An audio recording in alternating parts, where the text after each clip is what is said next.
I'm going to tell you this story exactly the way it happened, okay? I graduated from Brown University in 1987, and within a few months, I've taken a job as a lab tech at Mount Sinai Medical Center, New York City. Now, the job was great, but the salary was small. And so I was living in a cheap apartment, in a bit of a rundown apartment building, in something of a rough neighborhood in Brooklyn. Now, when you're in the apartment building and trying to get out to the street in the morning, you'd have to go through the first floor lobby, and in that lobby were 6 or 7 30 to 40-year-old African-American homeless guys who used to sleep in the lobby pretty much every night. So an interesting part of the dynamic also is that when you're moving through the lobby, there's a big race to get to the front door. The way it works is like this. If the homeless guy gets to the front door before you do and opens it for you, then you owe him a tip, usually about $2 or $3. If you get to the door first, then you get to keep your hard-earned money. And at the time, I was earning less than $20,000 a year and pre-tax, and I needed that money, all right? So the races are on. So one night, all right, after an evening of fun in Manhattan with some friends, I'm in the street, walking up the path to the lobby door. The lobby guys are inside. I can see them. They can see me. The race is on, all right? So I have a bunch of bills in my pocket, and I'm thinking to myself, I'm just going to remove one at random, right? Because there's no way that I'm going to pull a whole bunch of bills out in front of these guys at 3 o'clock in the morning, not in this neighborhood. So it's like, let it be a 1. I hope it's not more than a 5. Fast forward 30 seconds down the road, and I have paid this guy a $20 tip, okay, to get back into my own apartment building. So the next morning, I'm going to work, and I get to the lobby, and the same guy that I had just given $20 to a couple hours before, this fella springs to life and goes sprinting for the front door. So honestly, I was ticked, okay? So I put my hand in my pocket, and I'm giving this guy his tip. And he puts his hand on my hand, and he says to me, wait. He says, I don't want any money. You gave me $20 last night, and I know that's a lot of money. You really didn't need to do that. And I just want you to know that I appreciate it, and I just want to say thank you. Okay? My name is Winston, and we shake hands. So I go to work. Later that evening, I come home. Guys in the lobby see me. I pull out my tip. And when I'm about to give it to him, to this guy who's not Winston, right? Winston appears from behind the staircase, and he said, no, this is Avery. This guy I told you about. No money. So now I enter into the lobby, and Winston, who clearly has some kind of leadership position in this group, he introduces me to all of the guys, okay? And now I'm in a conversation. So where do you work? So I said, well, I work at Mount Sinai Medical Center. And one of the guys says, so wait a minute, so that's the Jewish hospital uptown? And I said, yes. I said, yes, it is. And I can tell in this moment sort of the energy in the lobby begins to shift a little bit, increase, okay? People are leaning in a little bit. The second guy says, so wait a minute, so you're working with white doctors and Jewish doctors? I said, yes. I said, yes, I am. And at this point now, it's clear.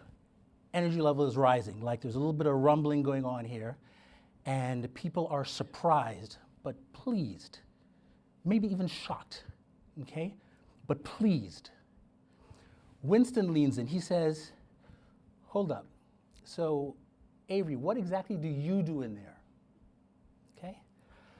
So I say to him, so listen, I'm doing a lot of different things, but in the end, what the work that I do in there, it sort of touches up on cancer research. And it's like a bomb went off in that lobby. Thermonuclear explosion, okay? The excitement, the joy, the laughter. So it sounded like this. It's like, my main man's curing cancer. Okay? That's right, son. Like this. It was incredible.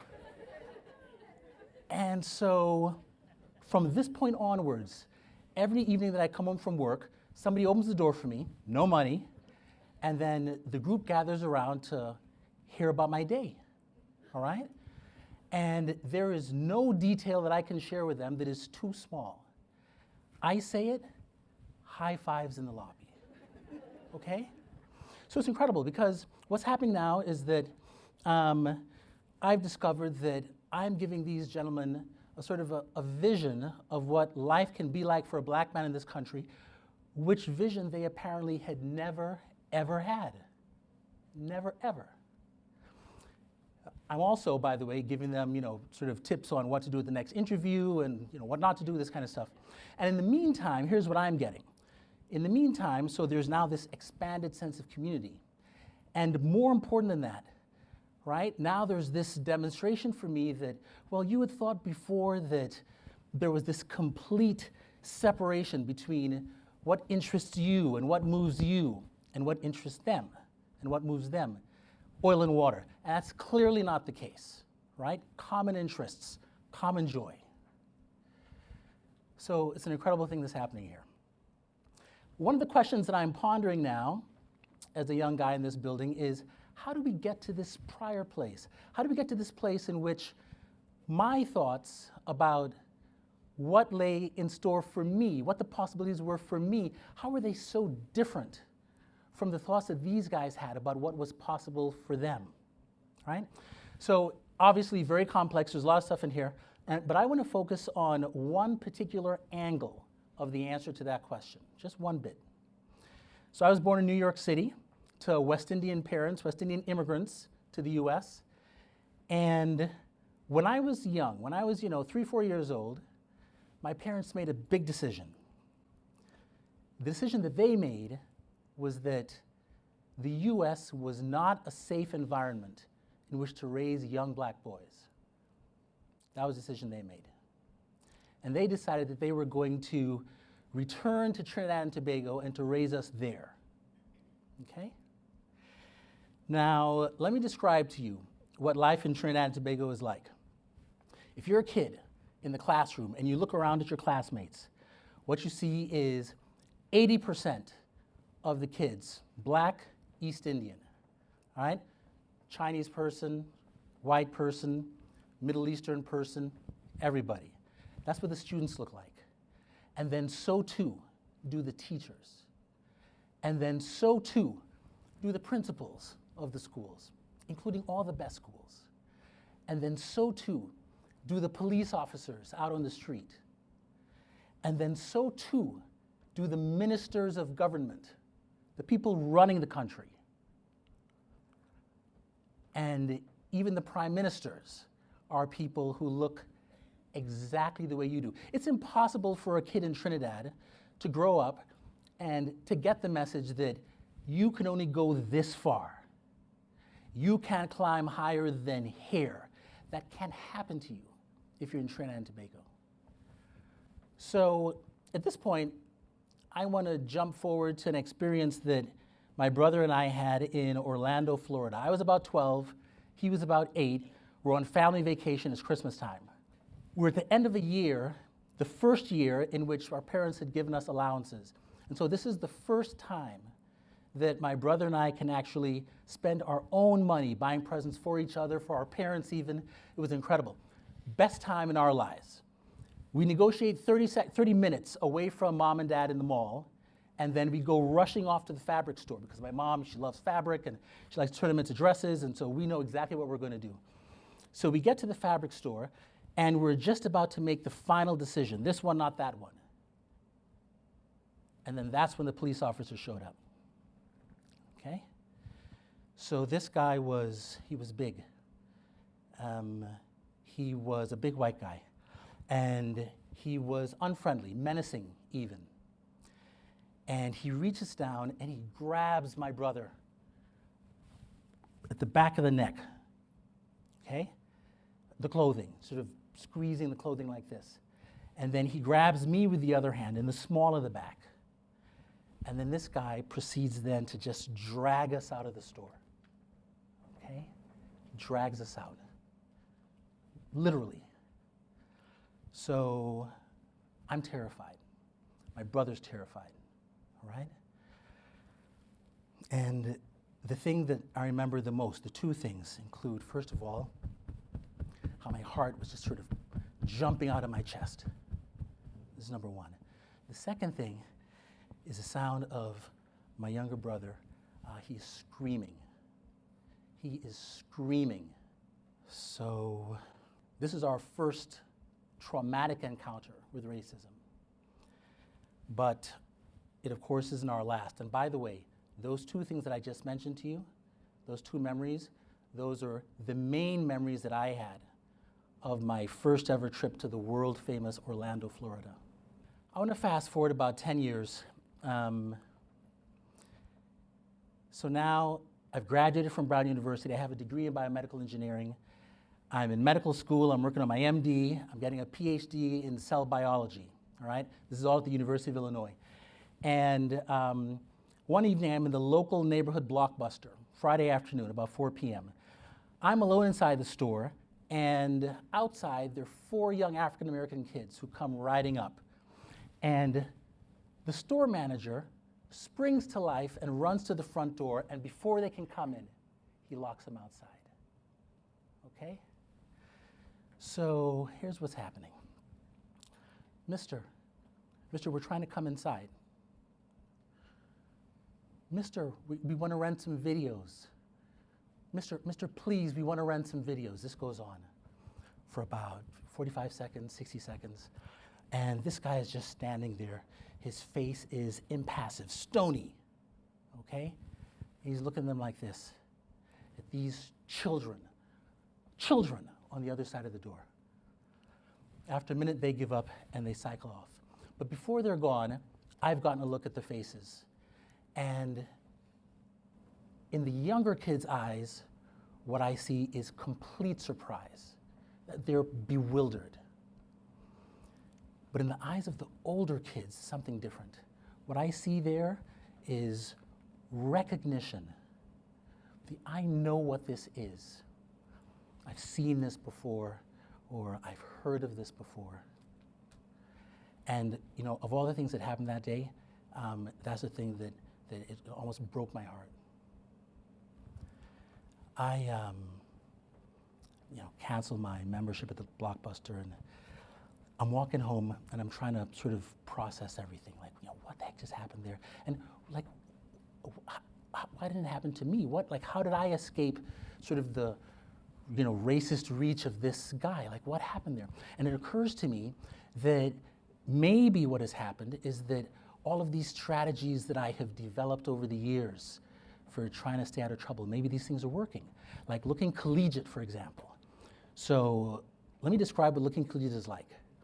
So if you put on a sweatshirt or a t-shirt that has emblazoned across it the letters, it says Brown University, or it says University of Illinois College of Medicine, then you're looking collegiate, right? Or if you have a hoodie, you can't ever wear that hoodie. I used to be on the track team at university. You can't ever wear a hoodie. That's for other people. That's for Mark Zuckerberg. That's not for me. No hoodie. Okay? Glasses or contacts. What to do? It's a joke, right? It's not even a question. Glasses, obviously, because you need to look collegiate to stay out of trouble. Two big questions for me as I'm thinking about all this stuff. One of them is, because this this episode, it takes me all the way back to that event in Orlando. And I think to myself, what would have happened? Where would I be today? Right? Where would I be today if my entire childhood had been filled with this kind of event and these kinds of stories being told to me first by my brother, and then afterwards by my cousins, and then after that by my parents, and then after that by all my friends? All those psychological and emotional blows and scars, where would I be if that had been my story? Question one. Question number two, who would I be? Who would I be if I had endured years and years of being diminished? Right?